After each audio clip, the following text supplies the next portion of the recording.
like not technically mali, but nakausap ko si Ate Lea. So what happened actually is, so kanina sa airport, so naghihintay kami ng mga luggage.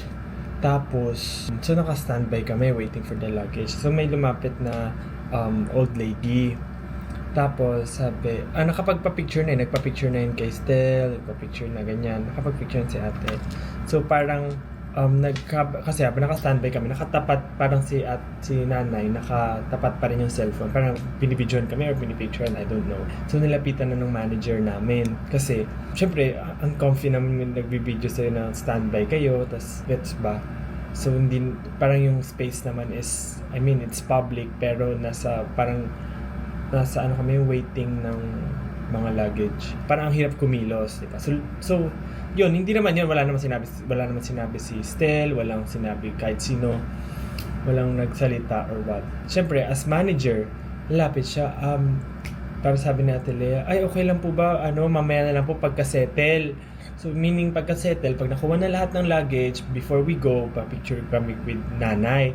Tapos parang, okay, sabi ni nanay, ganyan. Tapos, medyo magkakahiwa-hiwalay din kami.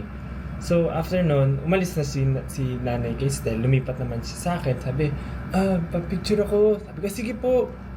Ganyan kasi naghihintay. So, nung pa-picture, gulit nga ako kay nanay kasi pinicturean niya lang ako literal ganyan. Hindi siya nagpa-picture na gano'n. Pinicturean niya ako. Pero tsaka siya nagpa-picture ng selfie. Tapos nung umalis si nanay, may lumapit na nagtatrabaho sa airport. Parang narinig niya ata na sabi ni Ate Lea, mamaya na, later na lang po magpa-picture, ganyan. Kasi nakapagpa-picture naman na si nanay. So, narinig ni kuya na nagtatrabaho sa airport. I think nagtutulong siya sa mga luggages or what. Sabi niya, tinanong si Ate Lea, sabi niya, anong pangalan mo? So, si ate. Tapos sabi, suplada ka. Tapos parang, maayos naman yung pagkakasabi ng manager namin. Tapos, hindi naman siya yung kausap. Na overheard lang na parang di naman pinipigilan na kapag pa-picture na nga eh. Pinapa-stop na later na lang kapag